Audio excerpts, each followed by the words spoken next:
They're not even up yet. With the steamer being so late, and the mistress would insist on unpacking so much before she would go to bed. Well, let them sleep. Sleep as long as they like. But when they do get up, they'll certainly need a breath of fresh air. Yes. So, now you have a new mistress, Berta. Heaven knows it was difficult enough for me to part with you. And for me too, Miss Julianne. After all those years with you and Miss Rena. Poor thing lying there helpless. How will she manage? We'll just have to make the best of it, Berta. George needs you. He really does. You've looked after him since he was a little boy. But there's another thing, Miss Julianne. I'm so afraid I won't please the new mistress. She's so particular. Oh, that's only natural, dear. After all, she's General Gabler's daughter. She was used to being spoiled when her father was alive. Do you remember when we used to see her out on her horse? How smart she always looked in her riding clothes. Oh, I never thought I'd live to see the day when she and Master George would make a match of it. Neither did I. By the way, Berta, you mustn't call him Master George any longer. It's Dr. Tesman now. He has but one cow, so they say. Tom Fiddler, he Good morning, my dear George. Good morning. Aunt Julie, you've come all this way so early in the morning. You got back from the pier all right, eh? Yes, quite all right, dear, thank you. Judge Brack saw me all the way home to my front door. I was sorry we didn't offer you a lift, but you know, Hedda had such a mountain of luggage. Would you take that for me, Yes, Bertha? sir, I'll put it in the attic. Uh-huh. Do you know, Aunt Julie, I had that suitcase crammed full of notes. You've no idea how much I discovered from those archives I examined. Curious old details no one had any idea existed. You certainly don't seem to have wasted your time on your wedding trip. No, I certainly haven't. Well, take your hat off, Aunt Julie, eh? Can I help you? Thank you, dear. Uh-huh. Oh, that's a very elegant hat you've got now, Aunt Julie. I bought that on Hedda's account. I didn't want her to feel ashamed of her old aunt in case we should happen to go out together. Dear Aunt Julie, you think of everything, huh? Now, come on, sit down and let's have a cozy chat. Oh, it's good to see you again. And to know that you still have a place in your heart for your old aunts. Tell me, Aunt Rena, she isn't any better? No, dear. I'm afraid she'll never be any better, poor soul. Now that I no longer have you to look after, I don't quite know what will become of me when she goes. No, there. Oh, it seems such an age that you were away, George. 5 whole months. Oh, 6. 6, yeah. Forgive me, dear. Now, tell me, George, have you been over the house yet? Oh, yes, it's splendid. It's simply splendid. It's awfully big, though. I don't know what we're going to do with all those empty rooms. My dear George, I expect you'll find plenty of use for them a little later on. Oh, I expect so. When I get more and more books, you mean, eh? Yes, dear. It was your books I was thinking of. No, but I'm especially pleased for Hedda. Do you know, she'd always set her heart on living in this place. It belonged to Secretary Falk, you know, the cabinet minister. And even before we were engaged, she used to say this is the one place she'd really like to live in. Yes, but I'm afraid you're going to find all this very expensive, my dear George. Very expensive. Oh, no. Judge Brack wrote to Hedda that he'd been able to secure very favourable terms for me. But you mustn't worry about it, my dear. In the first place, I've given security for all the carpets and the curtains. Security? What kind of security? I borrowed on our annuity. But, my dear Aunt Julie, you must be mad, simply mad. That annuity is all that you and Aunt Rena have to live on. Oh, don't get so excited about it, dear. It's only a matter of form, Judge Brack says. Yes, that's all very well, but... The only happiness I have in the world is making things easier for you, dear. Now you've nothing to stand in your way. You'll have your own salary, and soon your new book will appear. What's it to be about, George? Well, it's about the domestic handicrafts of Brabant in the Middle Ages. Gracious, fancy being able to write about such things. And best of all, you have your wife. Ah. The wife you've longed for. Yes, she's the most wonderful part of it all, Aunt Julie. I expect a few of my friends are a little bit jealous of me, eh? Good morning, Hedda. Good morning. What an early visitor you are. How kind of you. Not at all. And did the bride sleep well in her new home? Thank you. fairly well. I like that, Hedda. You were sleeping like a log when I got up. Fortunately. Oh, good heavens, what a nuisance. That made us open the window and let in a whole flood of sunlight. Oh, well, we'll just close it again. No, don't do that. Just draw the curtains, George. That will give us softer light. There, Hedda. Now you have both shade and fresh air. Heaven knows we need some fresh air. Well, do sit down, my dear Miss Tessman. No, I won't, thank you, my dear. Now that I know everything's all right here, I must be getting back to my poor sister. Well, give Aunt Rena my love and tell her I'll come in and see her this afternoon. Yes, dear, I will. Oh, good gracious me, I was almost forgetting. I've brought something for you. Oh, what is it, eh? Oh, how very touching. My slippers, Hedda, my old bedroom slippers. I remember. You spoke of them often on our wedding trip. But I can't tell you how many times I've missed these. Look, do look We at shall them, never Hedda. get on with this servant, George. Not get on with Berta. Well, look, she's left her old hat lying on the chair. But, Hedda, Well, dear, think if someone were to come in and see it. Hedda, dear, that's Aunt Yulia's hat. Oh, is it? Yes, indeed it is. And what's more, it's not old. Oh, I didn't look very closely, Miss Tessman. It's a beautiful hat. It's beautiful. Oh, it's not as beautiful as all that. Now, what did I do with my parasol? Ah, here it is. For this is mine, too, not Berta's. A new hat and a new parasol. Think of that, Hedda, eh? Lovely, I'm sure. Aunt Yuli, look at Hedda. Isn't she lovely? Do you know, I think she's looking even specially well. I think she may have filled out a little while we... Filled out? Well, you may not be able to notice it so much in that loose dress, but I have certain opportunities. Well, you have no opportunities at all, George. It may have been the mountain air in I'm the just as Tyrol. I was when we left. Lovely. Lovely, lovely is Hedda. God bless and keep you, Hedda Tesman, for George's sake. Oh, please let me go.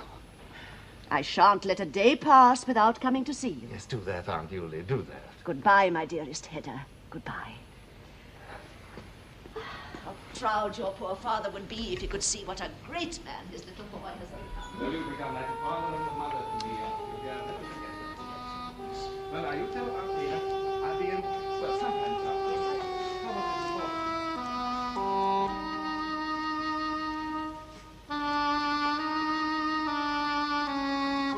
on, Hedda, dear, if you could manage just to be a little more affectionate with her, for my sake, eh? I shall try to call her aunt. But that's really all I can do. What are you looking at, Hedda? I'm just looking at the leaves. They are so yellow and withered. Well, we're well into September now. September. Yes, September already. Is there something the matter, Hedda, dear? Excuse me, Mrs. Desmond. Mrs. Elfstead is here. She called earlier this morning. She brought those flowers. Sheriff Elfsted's wife, the one who was Miss Reesing. Yes, ask her to come in. Here's that girl with the mass of hair. She was always showing off. An old flame of yours, I've heard. Oh, that didn't last long. That was before I met you, Hedda. I wonder what she's doing in town. I haven't seen her for years. Why should she call on us? Oh, my dear Mrs. Elfstead, I'm delighted to see you again. It's been a very long time. It's been a long time since we met, too. Thank you for your lovely flowers. I arrived in town yesterday morning. I was so upset not to find you at home. Oh, I hope you're not in any trouble. Well, yes. Yes, I am. And there was no one else here I could possibly turn to. Please sit down. Do sit down there. Is anything wrong at home? Well, yes. Yes and no. I do hope you won't misunderstand me. Well, I suppose you've already heard. Islet Lovborg is back in town, too. What? Islet Lovborg's come back. Oh, think of that, Hedda, eh? Yes, I heard. I'm so afraid he may get into trouble. But, my dear Mrs. Elfstead, why should you be so worried about him? Oh, well, you see, he's the children's tutor. Oh, your children? Oh, no, my stepchildren, my husband's. I've none myself. But is Islet, well, dependable enough for such a position? For the past 2 years, his conduct has been irreproachable. Well, fancy that, Hedda. Yes, I heard. Irreproachable in every respect. Well, after his book was published... What do you mean? Islet Lovborg's published a new book? What, recently? Oh, yes, a wonderful book, a sort of outline of civilization.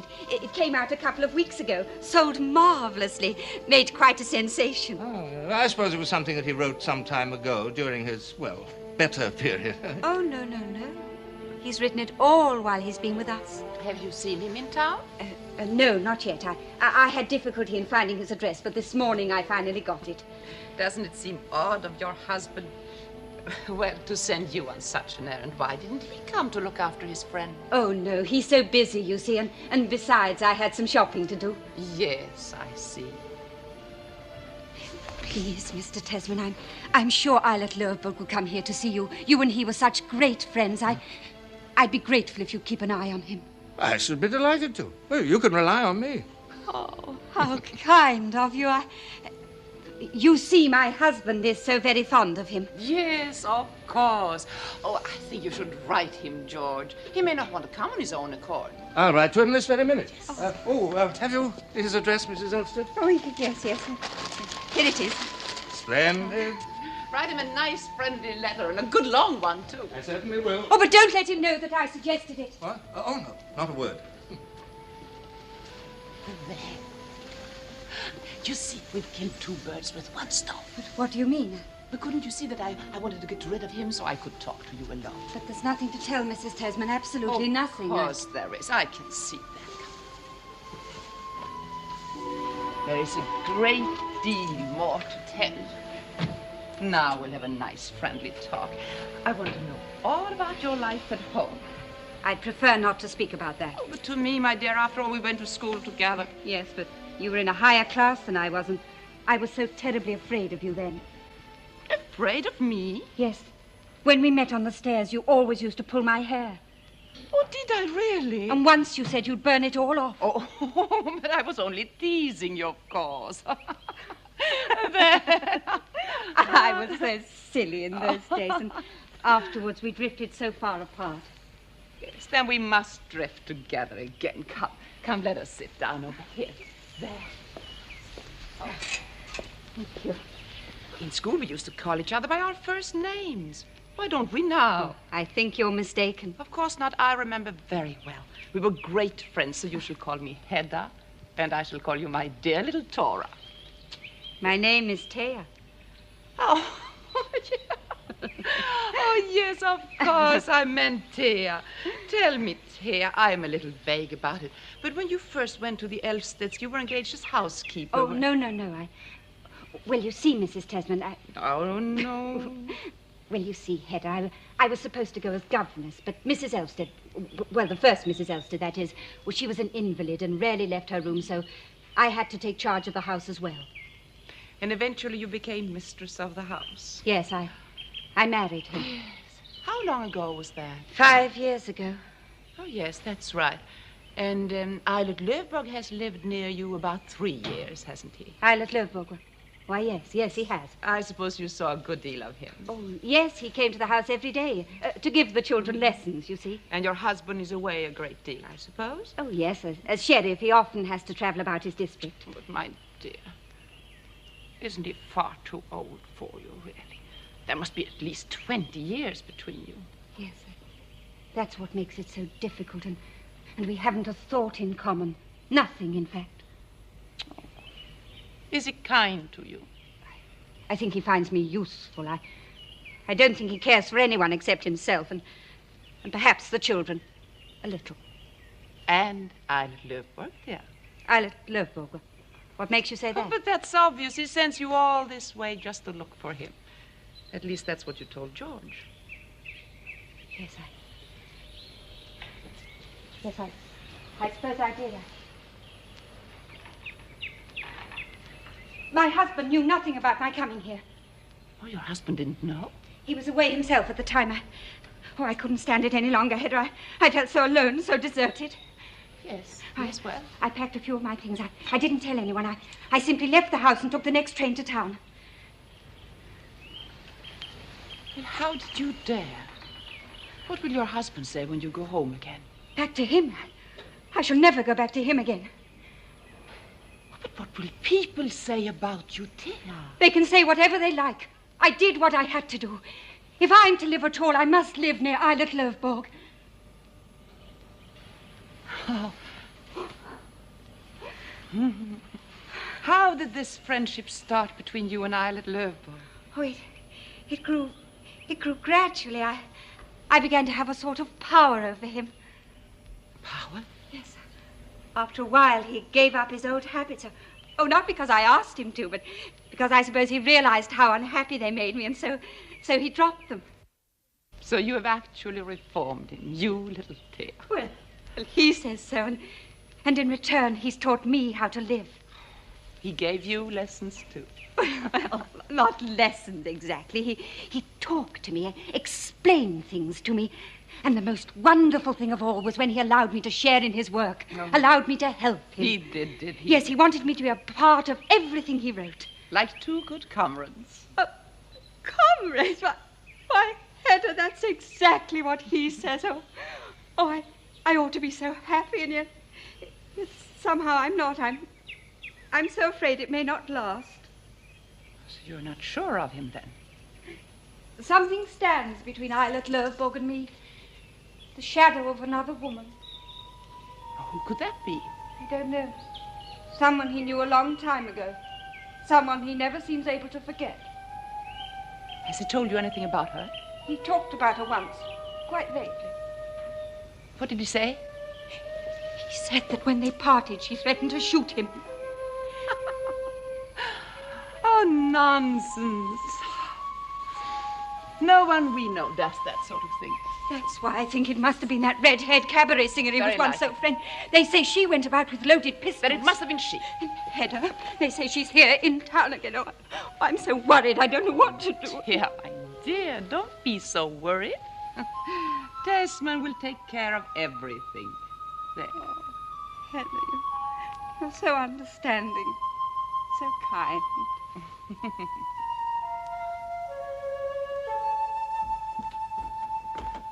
Well, I hope your wife's pleased with everything.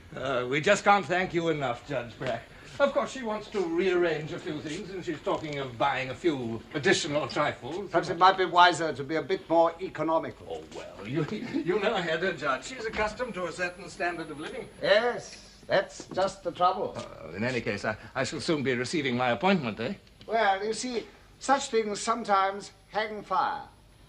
You've heard something further, eh? No, nothing really definite. I've one bit of news for you.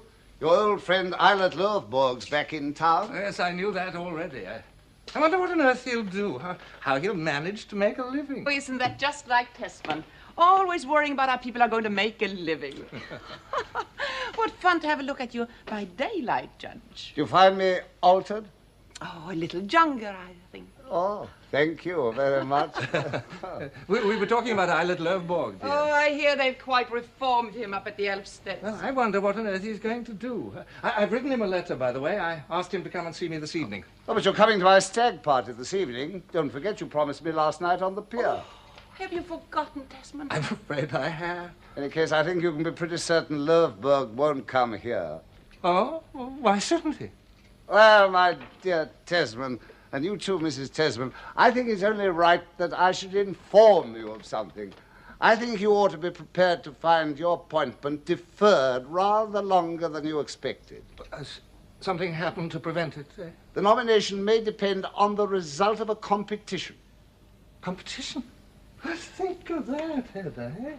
But who would my competitor be? Eilert Lovborg. Oh, no, that's impossible. That's utterly unbelievable. Well, it may happen, nevertheless. No, but that would be incredibly unfair to me, Judge Brack. I mean, I'm a married man. Hedda and I married on these prospects. Think of the money we've spent, eh?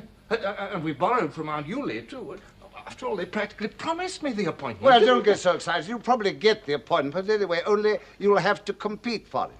I think, George, it will take quite a sporting interest.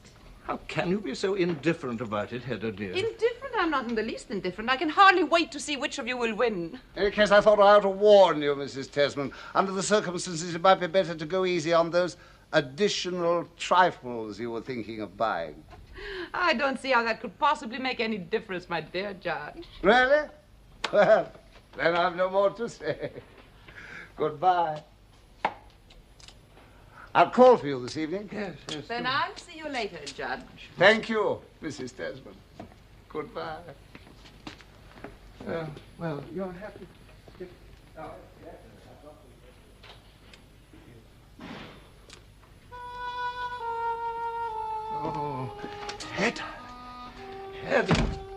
We should never rush into adventures, should we?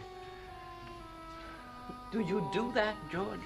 Well, what else can you call it? To get married, settle down on mere expectations. Yes, you may be right. Well, at any rate, we have our beautiful home, eh? The home we always dreamed of. I counted on doing a lot of entertaining. That was part of our agreement, I thought. Yes. We were to keep open house. I was looking forward to it too, Hedda dear, to see you, a brilliant hostess surrounded with distinguished guests. But no, we'll just have to make do for the time being, dear. After all, we can be happy in each other, and we can ask Aunt Yulie in every now and then. But I did want it to be so different, Hedda. Oh, so very different. I suppose this means I have to do without a butler. Oh, I'm afraid a butler's quite out of the question. Yes, and you promised me a riding horse. Do you remember? That's out of the question, too, I suppose. I'm afraid so, Hedda dear. Money, always money. And this genteel poverty that makes life so hideous, so utterly ludicrous. At least I have one thing to amuse myself with. Thank heavens for that. What is it, Hedda? My pistols, George.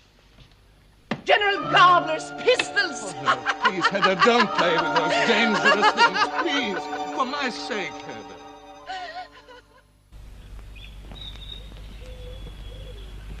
Welcome back, Judge. Now I'm going to shoot you. Don't aim at me That's like what that. you get for sneaking in the back way. Have you gone completely mad? Good heavens, I didn't hit you by any way. We should stop all this nonsense. Come along, Judge. I'll let you pass.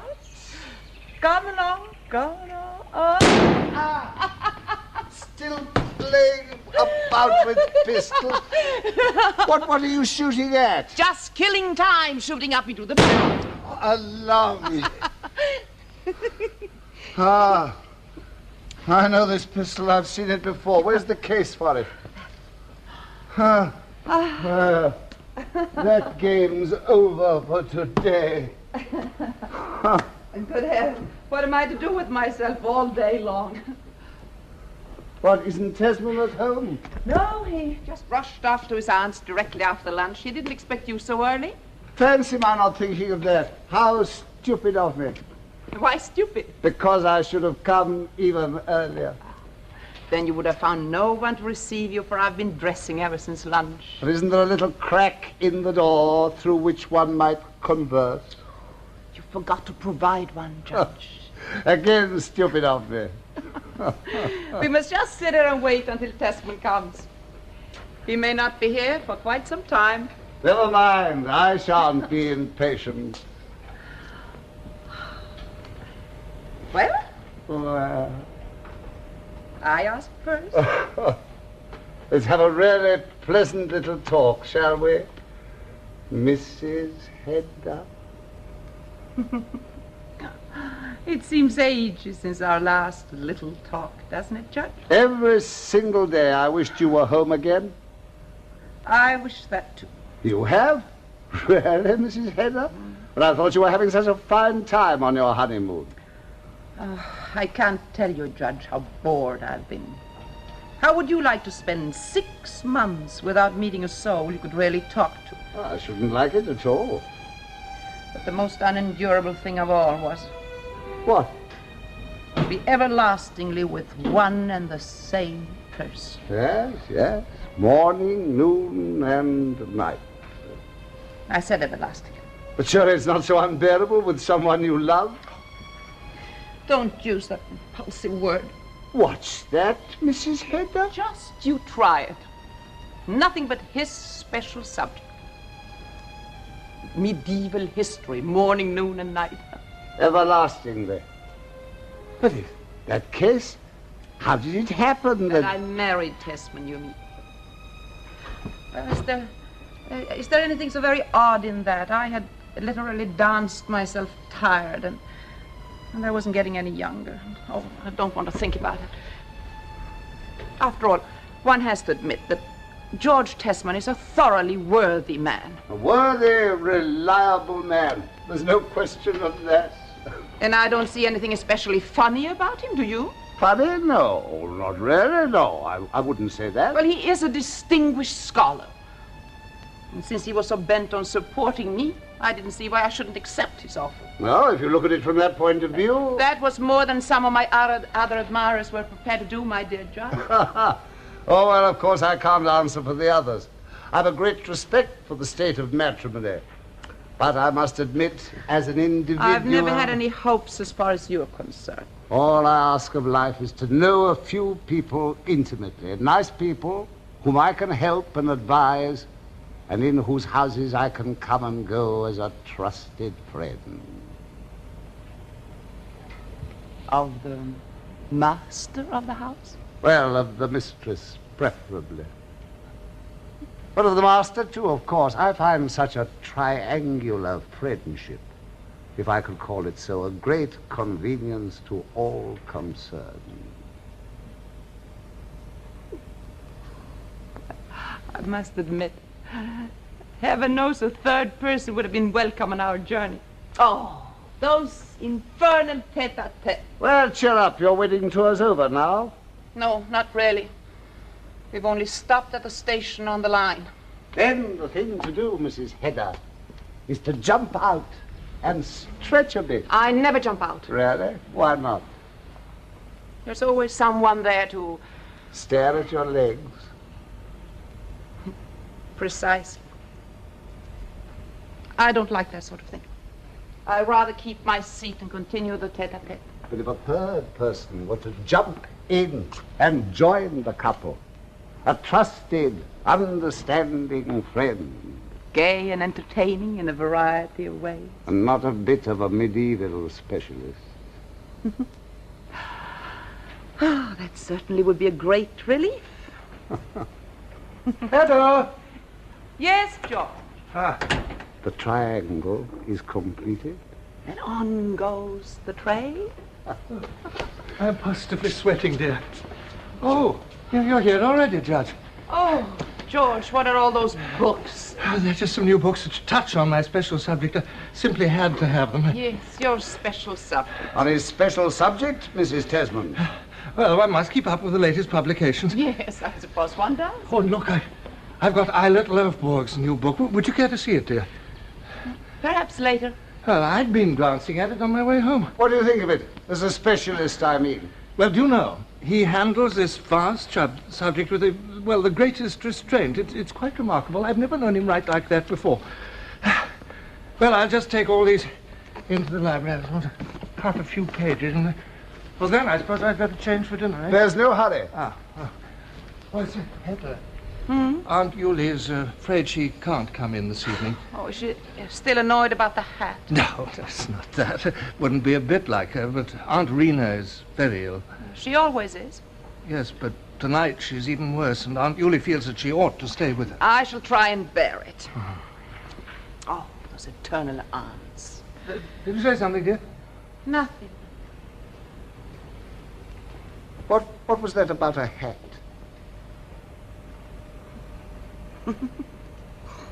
This morning, Miss Tesman had taken her hat off and left it on the chair. And I pretended to think it was the servant. Why, Mrs. Hedda, how could you do such a thing to that nice old lady? Well, I don't know. I sometimes get impulses like that, and I just can't control them. I can't explain it even to myself. You're not really happy, are you? I don't see why I should be happy. Well, here you are in the house you've always longed to live in.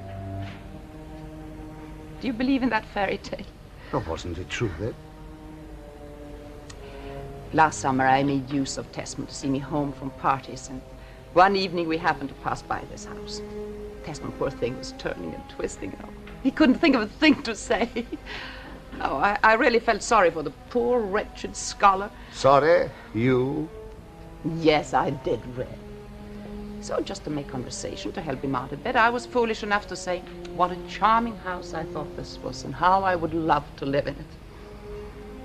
And that make-believe, that resulted in my engagement, my wedding trip, and all the rest of it. Well, as they say, the way you make your bed, that's the way you lie in it. Well, since we've made it so attractive and comfortable for you... Me, it smells of lavender and dried rose leaves. What one might call the Aunt Julie atmosphere. Oh, my dear Judge, I can't tell you how I shall bore myself here. I don't think you've ever really been stirred by anything in life. But I expect it will come. Suppose you should suddenly find yourself faced with what one might call a grave responsibility. A new responsibility, Mrs. Hedda. Be quiet. Nothing of the sort will happen to me. We'll talk of this again a year from now at the very latest. That sort of thing doesn't appeal to me. No responsibilities for me. I am not fitted for... Well, what makes you think you're less fitted Be quiet, I tell you. Sometimes I think there's only one thing in life that I'm really fitted for. What's that? Boring myself to death.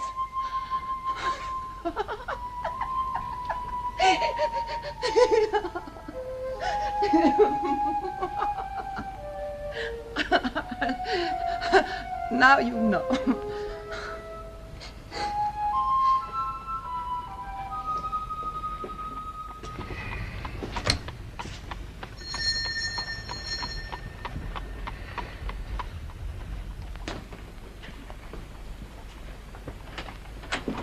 I love dog. At last we meet again. Oh, come, give me your cloak. Thank you. Thanks for your letter, George. Oh, not at all. May I shake hands with you too, Mrs. Tesman? Welcome, Mr. Lerboy. I don't know if you two gentlemen... Judge Brack, I believe. I had that pleasure some years ago. I've just bought your new book, Eilert. I haven't had time to read it yet. I wouldn't bother to if I were you. It's pretty thin stuff. It's been enormously praised, I hear. That was exactly what I intended, so I put nothing in it that anyone could take exception to. But when this one appears, George Tesman, you must read it. This is the real book. Oh, what's it about? It's the sequel. Sequel? Sequel of what? Oh, the other book. What, is the new one? Of course. Goodness me, that goes down to the present day. Yes, but this one deals with the future. The future?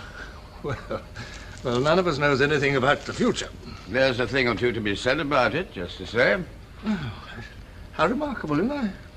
Well, I should never have thought of writing about a thing like that. No, you wouldn't. I brought it along with me, George, because I thought I might read you some of it this evening. Oh, that's awfully kind of you, Eilert, but I'm afraid this evening... Well, as a matter of fact, Mr. Lerberg, I'm giving a little party this evening to celebrate Tesman's return. Oh, well, in that case, I'm sorry. Thank you very much. But I'd be delighted if you'd join us. I mustn't keep you, thank you. No, but you can bring your manuscript and read it to Tesman in my house. I'll give you a room all to yourself. Oh, think of that, Eilert. George, dear, if Mr. Lerberg says he doesn't want to, I'm sure Mr. Lerberg would much prefer to stay here and have supper with me. With you, Mrs. Tesman? Mrs. Elfstead will be here, too. Oh, yes, I saw her for a moment today. Oh, did you? Well, she's spending the evening here. So you see, you're almost obliged to stay, Mr. Lerberg. Otherwise, Mrs. Elfstead will have no one to see her home. In that case, I will stay, Mrs. Tesman. Good, I'll tell the so. Good.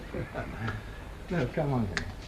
They told me at the bookstore that you're preparing a series of lectures. Yes, I hope you've no objection. Well, I can't expect you, out of consideration for me, to... Well, but of course, I shall wait until you receive your appointment. What? You mean you're not going to compete with me? No, I simply want people to realize that I could have defeated you. Oh, Hedda, think of that.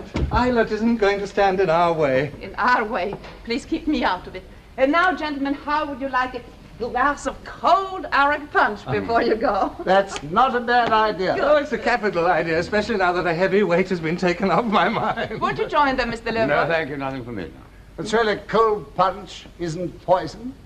Perhaps not for everyone. Well, then you go in and I will sit here and keep Mr. Lerberg company. Yes, do that, Hedda, dear, do that.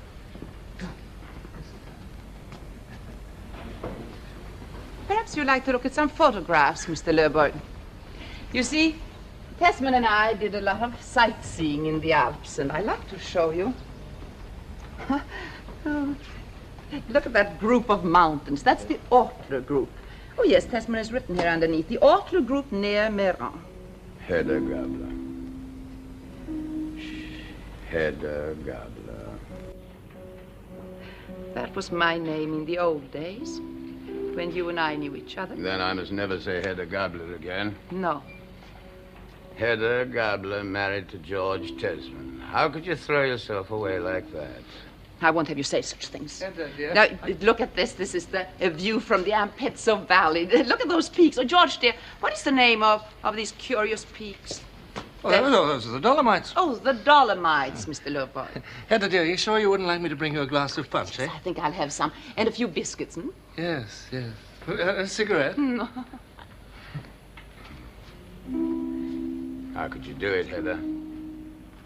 Answer me. If you go on calling me Hedda, I won't talk to you. Not even if we're alone? You may think it, but you mustn't say it. Because you love George Tesman. How funny you are. It's not love, then. Hedda.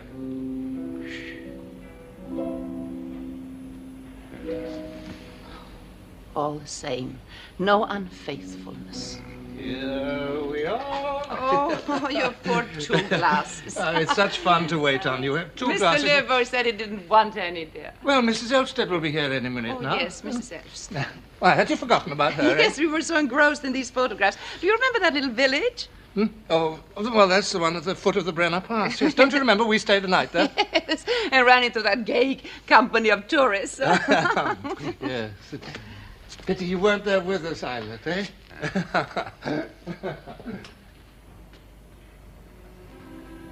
You didn't love me at all? No, not at all. I wonder. Sometimes I think, to me it seems we were just two good, intimate friends who could tell each other intimate things. At least you did. It was you who teased me into it, Hedda. You remember all those things? All those wild things you made me confess to you? Every drunken spree, every indecent, defiling act I ever committed, or ever thought of committing, you made me boast of. And then deviously, you'd probe deeper, always deeper. How could you bring yourself to ask the things you did? But in a devious way, if you please. Shamelessly. How could you bring yourself to answer them, Mr. I Loveboy? thought they were asked out of love. I thought you were trying to purge me, to help me. No, it was not love. Then why? Is it not understandable that a young girl might be tempted to investigate a world she's supposed to know nothing about? A man's world, especially if she can do it in secret and with no risk. You were my guide, my teacher, burning and unashamed, like a young god with vine leaves in your hair. It was beautiful. And then why did it end? You were to blame for that. You broke with me. You wanted to spoil our intimacy. You wanted to drag it down to reality. You talk of my boldness, my shamelessness. Why did you try to abuse them? So you threatened to shoot me. I was frightened. I realized the danger. But why didn't you go through with it? Because I'm that afraid of scandal. Yes, Hedda. You're a coward at heart. Lucky for you, isn't it? You got ample consolation up at the Elfsteads. I know that Thea has confided in you. Had you told Thea about us? Oh, not a word, no. She's too stupid to understand. In certain things, she's naive. And I, a coward. Now I'll confess something to you. Well, My not daring to shoot you yes. was not my greatest cowardice that night. Oh, Hedda, you and I, that was your craving for life, not just unhealthy curiosity. You needed to be fulfilled. You wanted someone that was love. Shh, be careful, I didn't say that. Mrs. Elfstead. Oh, Thea, dearest, I thought you'd never come. Shouldn't I go and say good evening to your husband? No, you needn't bother about them. They'll soon be off. Are they going out? Yes, to a wild party to have a jolly time. You're not going, are you? No, Mr. Loveboy will stay here with us. Oh, how nice it is to be here. Thea, no, Thea, now you be a good girl and sit over there next to me, and I will sit between you. Just as you like. Is she lovely to look at? Only to look at? And then we have such absolute faith in each other. We can speak with perfect frankness. But not in a devious way, Mr. Loveboy. You know, He actually says I've inspired him in his work. Does he really? And then she has such courage, Mrs. Tesman. Oh, good heavens, courage. If one only had that, Then? then life might perhaps be endurable after all. Oh, Thea, my dear, you must have a glass of cold punch. Oh, no, thank you. I never take anything like that. Then how about you, Mr. No, Gilbert? not for No, me, he thank doesn't you. either. But if I want you to? Makes no difference. Oh, poor me. Have I no power over you at all, then? Not in that respect. But seriously, I think you ought to take it for your own sake. Why, do you Hedda? mean? Well, people might begin to suspect that you're not quite sure, not quite confident in yourself. Don't, Hedda. People may suspect whatever they like. Yes, let them. You should have seen Judge Brack's contemptuous smile when you didn't dare to join them in there. Didn't dare? That's what Judge Brack thought. Didn't dare? I simply prefer to stay here with you. You are not going, then? No, I'm going to stay here and talk with you and Taya. Yes, Hedda, of course he is. There, you see? Firm as a rock, faithful to all good principles now and forever. That's how a man should be, especially a converted sinner. You see that? What did I tell you, Thea, when you came running here this morning? Didn't I tell you not to be so upset? Oh, Hedda, please, Yes, Hedda. you see there, you have not the slightest reason to be so anxious and worried. What's all this about? But now we can all three enjoy ourselves. You see how unfair you've been to doubt him. God, Hedda, what are you doing? So you were worried and anxious on my account? Oh, listen to me, Islet. That's all the faith you have in me? Oh, listen to me, Islet. It was just that you were alone in the city with no one.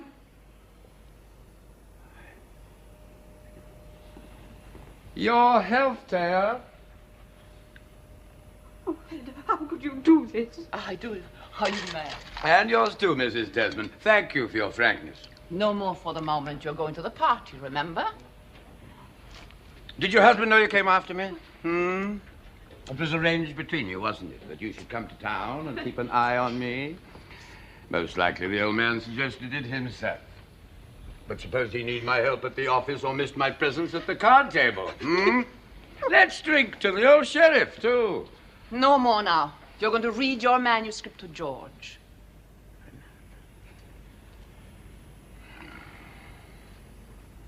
I'm behaving like a fool, Taya. I'm sorry. It's all right now. All right. I'll prove it to you. I'll prove it to everyone that I'm all right again. I'm back on my feet. Well, it's time to go, Mrs. Tesman. Mrs. Elstead. I suppose it is. Since you were kind enough to invite me, Judge Brack, I have decided to join you. I'm look, delighted. No. I'll call for you, Taya, around 10 o'clock. Is that all right, Mrs. That Tesman? would be splendid. I'll wait for you here, Mr. Lopo. Well, gentlemen, shall we start? I hope we're going to have a jolly good time, as a certain lovely lady puts it. If only the lovely lady could be there, unseen, Why unseen? so as to share a little in your unbridled fun. I shouldn't advise the lovely lady to try. You're a nice one, Henrik. Think of that. Goodbye, Around ladies. 10 then. Oh, Yes, Mr. you Leopold. won't expect me back so early, dear. Oh, you can stay as long as you wish, George.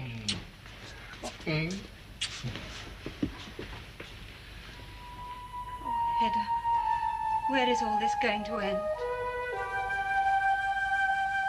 It's all right playing cards and gambling, and it's all right drinking beer and rum. Oh, it's all right playing cards and gambling, and it's all right drinking beer and rum. But keeping company. I won't waste any words on that little rear guard of puny, narrow-chested, self-important men. The stream of life has already left them far behind. I'm thinking of the few. The rare spirits amongst us who have had the vision to recognize the truth in new ideas, new ways of thought, and have made those ways their own. Oh, thank you. Where was I telling you? With those rare spirits that have the vision to face newborn truths, well, it's magnificent, Ida, simply magnificent. Newborn truth, yes. Too new and too daring to be accepted by the so-called sacred majority.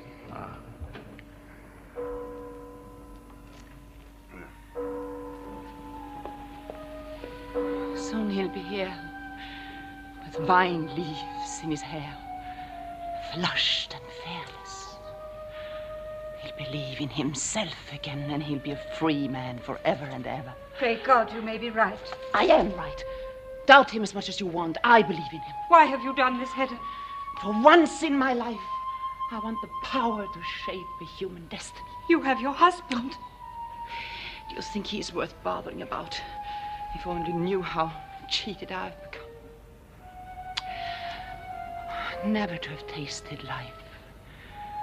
Really taste it and then see it wasted on a silly schoolgirl. I think I shall have to burn your hair. Let me go! Oh. I'm afraid of you. I want to go home alone now at once. Yes, oh, you'll do nothing of the sort, you silly little thing. You'll have a nice cup of coffee, and then I'll at Löfborg will be here. With wine.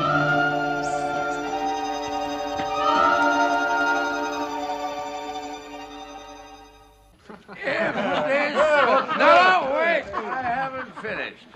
Question. If this book is the great work that my friend Tesman says it is, and I say it is, how could I have written it?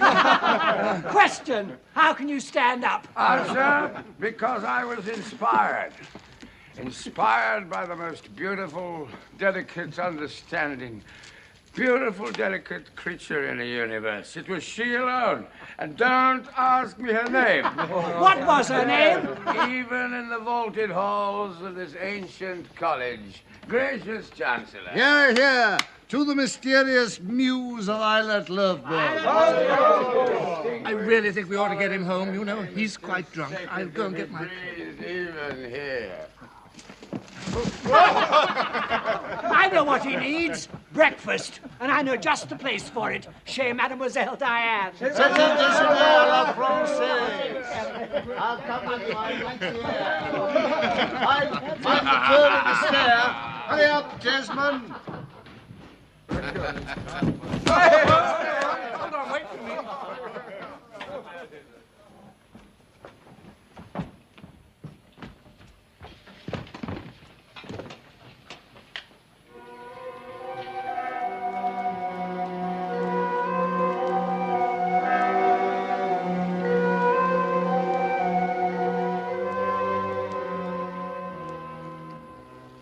Why didn't you give it back to him at once? I didn't dare trust him with it in the state he was in.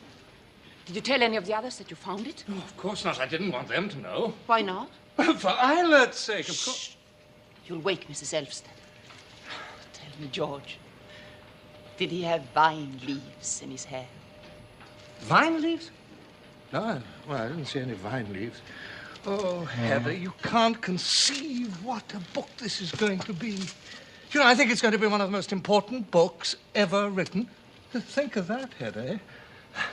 And, you know, I must confess something. When he'd finished reading it, I had the most awful feeling, terrible feeling. Terrible feeling? Yes. I felt quite jealous of Eilert for being able to write such a book. Think of that, eh? I am thinking. I'm absolutely frozen. No, it really is appalling that with all his great gifts, he should be so irresponsible. Just think what he'll feel like when he wakes up and he can't find his manuscript. There's no other copy. He told me so himself. Tell me, George, would it be quite impossible to write such a book again? Oh, I should think so. You see, there's the inspiration. Yes, the inspiration. I suppose it depends on that. Oh, by the way, here's a letter for you. It came by messenger from Aunt Julie a little while ago. Oh, really? Oh, Hedda, she says that Aunt Rena is dying. I really have to hurry if I'm going to see her again. Hedda, dear, if only you could bring yourself to come with me. Eh? I'll have nothing to do with sickness and death. I loathe anything ugly. Oh, very well, then. My hat and my overcoat. Oh, the manuscript. I'll take care of it until you come back. Oh, pray heaven I won't be too late.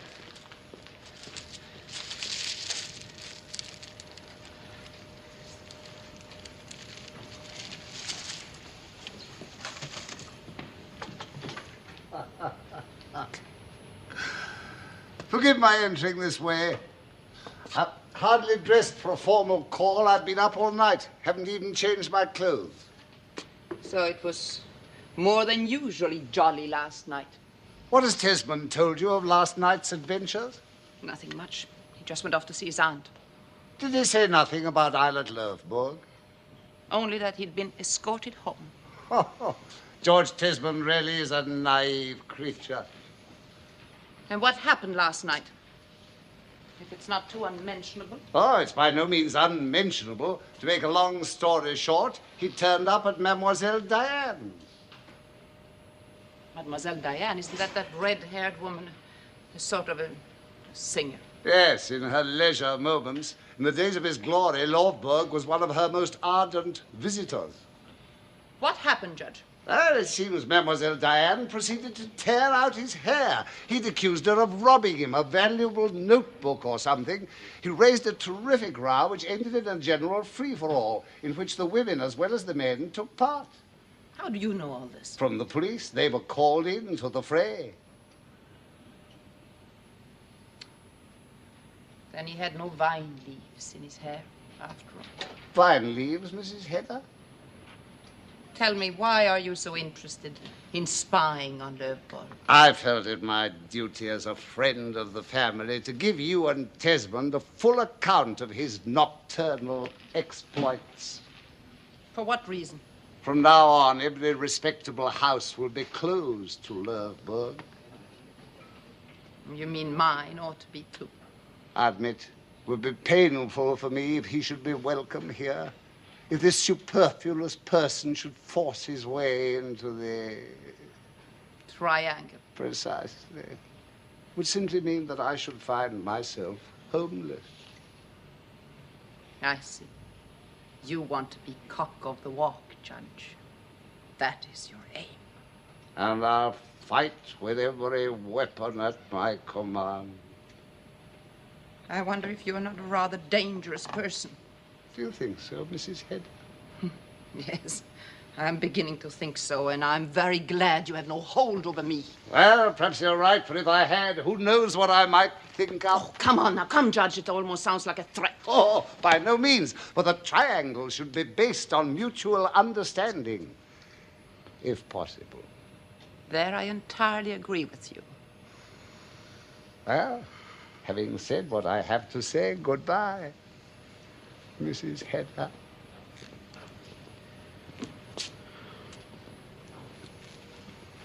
So you are going through the garden. Yes, it's a shortcut for me. And then it's the back door, isn't it? Very true. I've no objection to back doors. They can be intriguing at times. When there's shooting going on, you mean? People don't shoot their pet rooster. And certainly not the cock of the walk, Judge. Goodbye.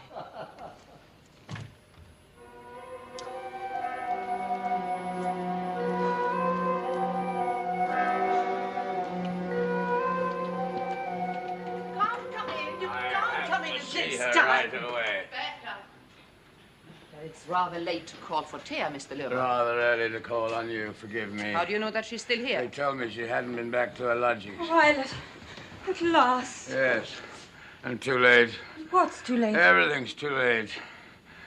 It's all up with me. Oh, you mustn't say that. You'll say the same when you're here. But I don't want to hear Perhaps anything. you'd rather talk to her alone. No, please. Stay. But I don't want to hear anything, I tell you. I have no intention of discussing what went on last night. It's just that I want you to know that we must not see each other again. Why? I no longer have any need for you, Thea. How can you say that? I shall never work again.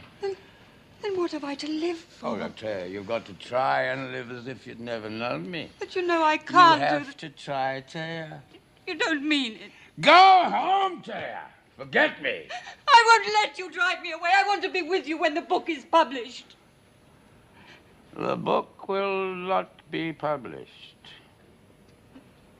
No, what have you done with the manuscript? Where is it? I've torn it into 1,000 pieces. Oh, no. But that's not... Not true, you think? Of course, it must be if you say so. I've torn my life to pieces. Why shouldn't I tear up my work as well? It's as though you killed a little child. It's as if I'd murdered my own child. It was my child, too. Oh, the child.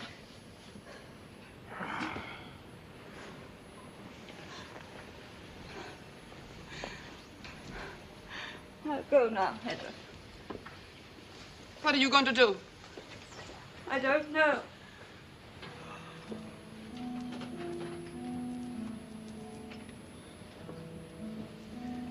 Now, little boy, tell me the truth. First, give me your word that Taya will never know. I give you my word. One can do worse things to a child than kill it.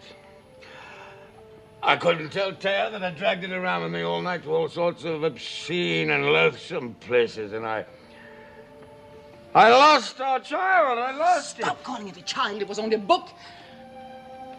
Taya's soul was in that book. Yes.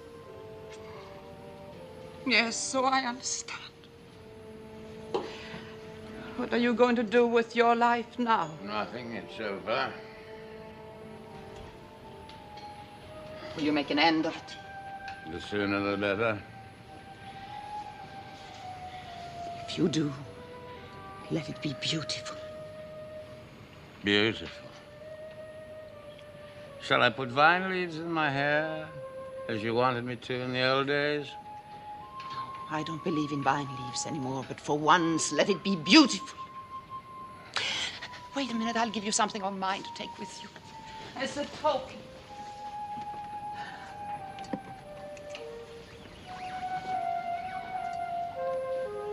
Do you remember this? You should have done it then. Take it. Use it now.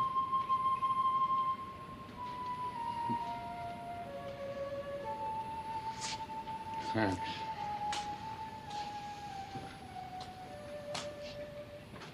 Let it be beautiful. I, little boy, promise me that. Goodbye. Hedda Gobbler.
Burning your child.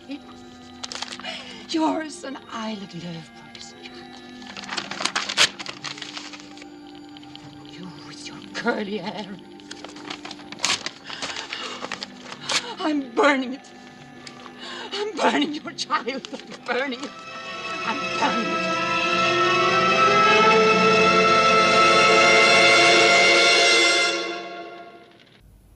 How strange life is.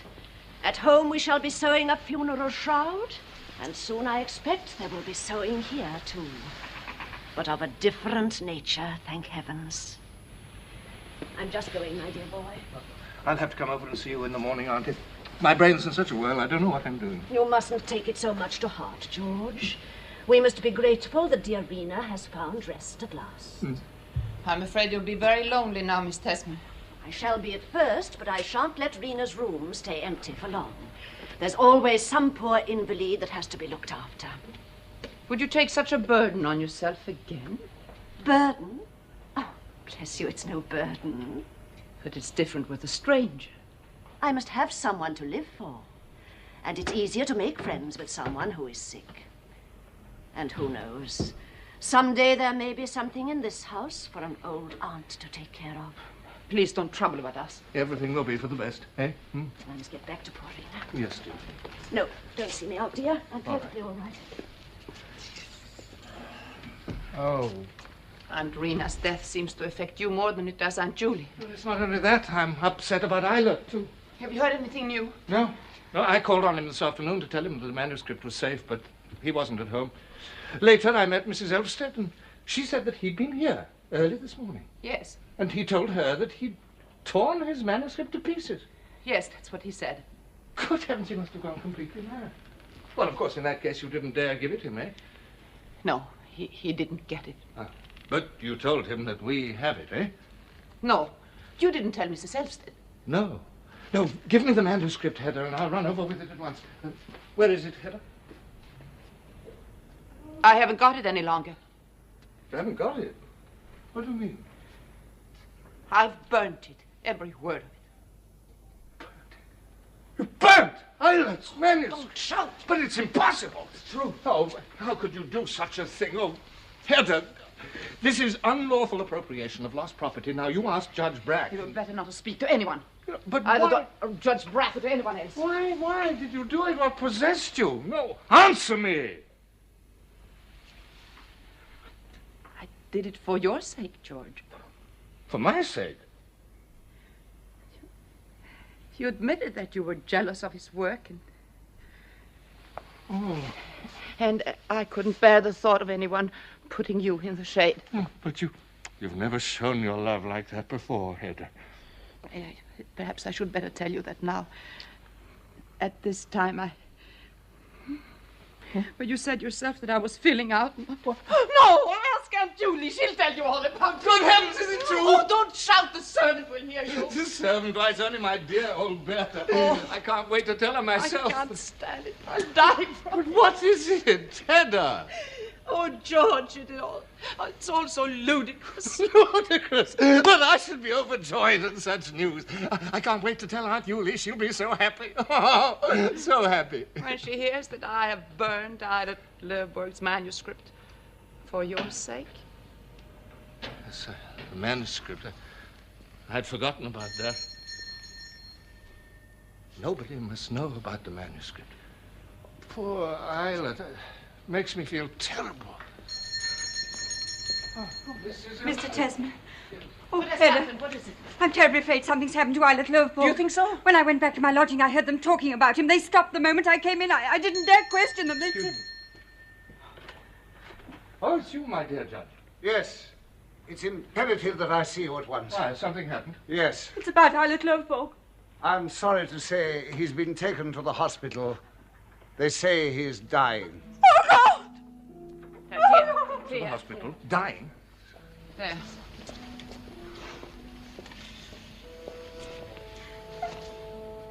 Mrs. Elster. Taya. So soon, then. I parted from him in anger, Hedda. I must go to him. I must see him. I'm afraid it's useless. No one is allowed to see him. Why? What is it? He didn't try to kill himself, did he? I'm sure he did. Hedda, how can you?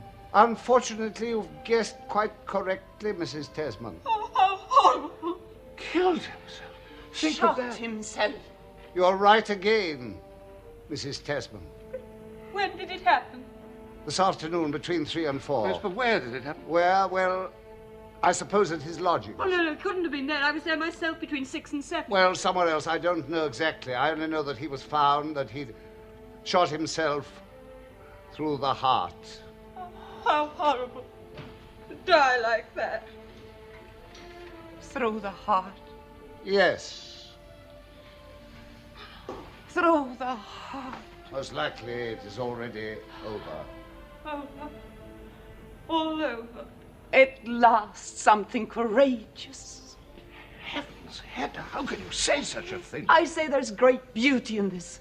Islet Lerberg had the courage to do the one right thing. No, you mustn't believe that. He did it in delirium. No, in despair. No, I'm sure he didn't. I'm sure of that. He must have been delirious, as he was when he tore up our manuscript. He tore up the manuscript? Yes, last night. How Very extraordinary. We shall never get over this, Hedda.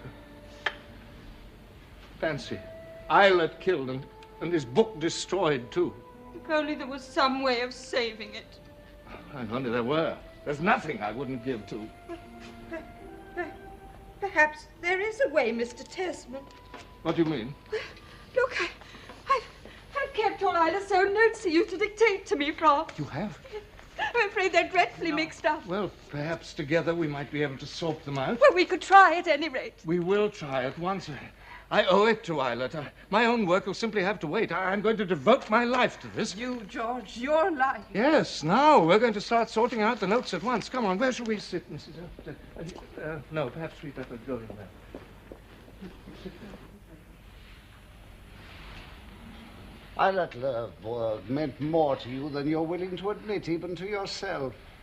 Or am I mistaken? I don't answer questions like that. I only know that Eilert Lovborg had the courage to live his life as he saw it and end it in beauty. He had the strength and the will to break with life while still so vital. It pains me, but I fear I must rob you of your beautiful illusion. Illusion? It didn't happen exactly as I told it. For poor Mrs. Elfsted's sake, I changed the facts slightly. What are the facts, then? Well, first, he's already dead, without regaining consciousness.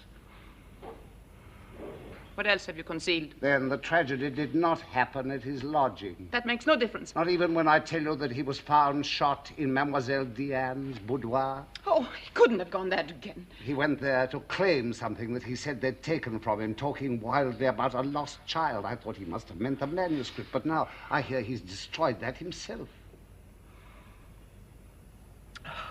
So he died there. Yes. They found a pistol in his pocket. It had gone off, probably accidentally, wounding him fatally. Accidentally, through the heart? No, in the bowels. How hideous. Everything I touch becomes ludicrous and despicable. There's something else, Mrs. Hedda, something rather disturbing. What's that? The pistol he carried. What of it? He must have stolen it. That's not true. Because any other explanation ought to be out of the question, Mrs. Hedda. Indeed? Of course, Lovborg was here this morning, was he not? Yes. Were you alone with him? Yes, for a while. Did you leave the room at any time while he was here? No. No, try to remember. Are you sure you didn't leave the room, even for a moment? I might have gone out into the walk. And where? Oh, just for a moment. Where was your pistol case? It was on my... Well, Mrs. Hedda? It was on my writing desk. Have you looked since to see if both pistols were there? No. Well, you needn't. I saw the pistol he had with him. I recognized it as the one I'd seen yesterday, and before that, too. My dear Mrs. Elfstead, we must pull ourselves together. Have you got it by any chance? No. The police have it. What will the police do with it? Search until they find the owner.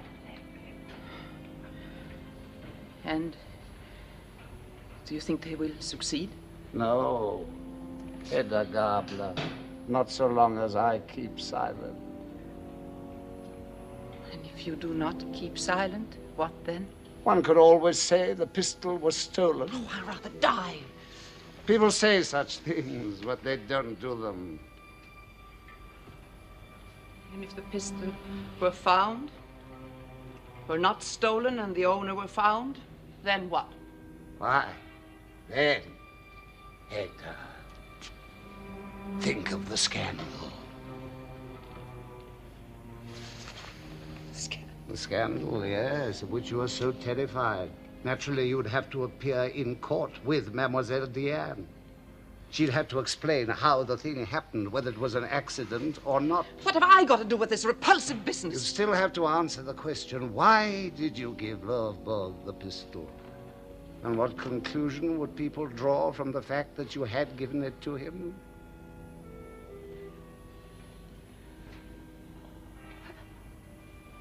I never thought of that.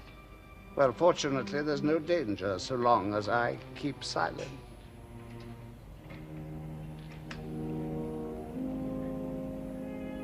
And you'll keep silent as long as I do what you wish. That's what you mean, isn't it?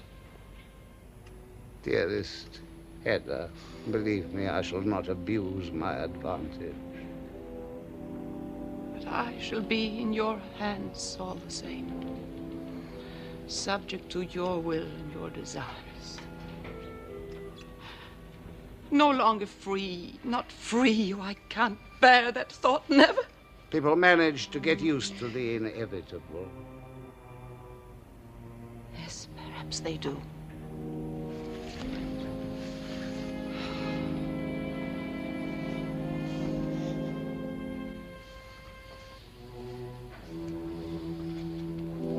Dear, how are you getting along with Ida Löfberg's memorial? I'm afraid it's all very difficult. You think you'll manage, George, eh? Oh, yes, we'll manage. After all, sorting out and arranging other people's papers. Something I'm particularly good at. But I'm afraid it's going to take months to do. Think of that.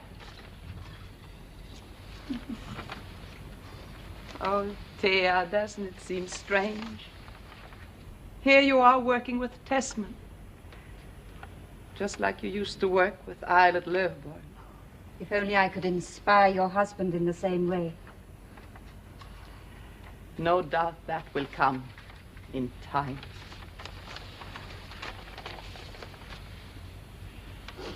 Is there nothing at all that I can do for the two of you? No, thank you, dear. No, not a thing. I think you'll have to keep company for Hedda for the rest of the evening, my dear Judge. With the greatest of pleasure. Thanks, but I'm a little tired this evening, and if you don't mind, I'll lie down for a while.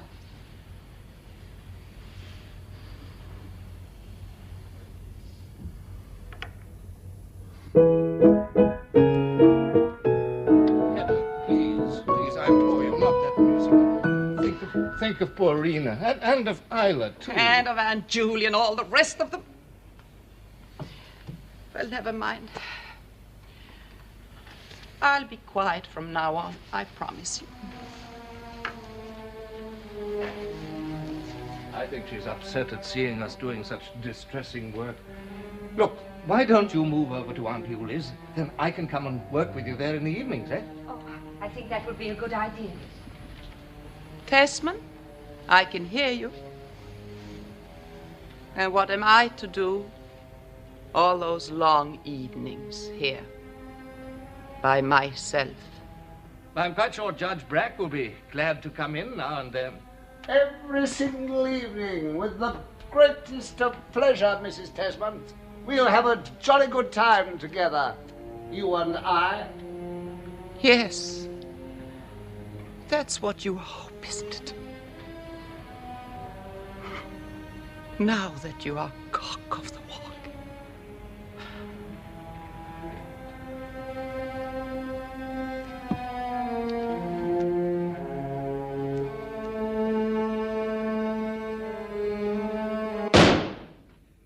Great heavens, she's playing with those pistols again. Hedda, dear, I asked you, dear, and she shot herself. She shot herself. Think of that. Good God. But people don't do such things.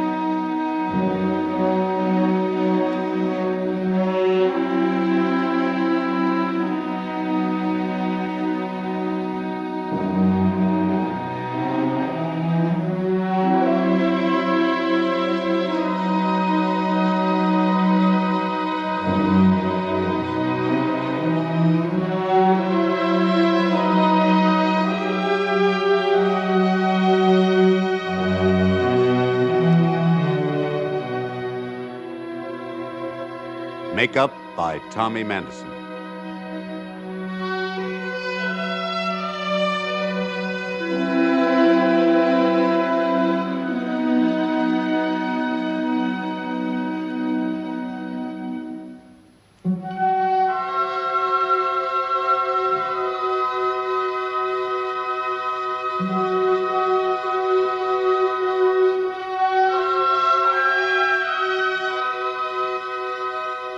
This program has been pre-recorded.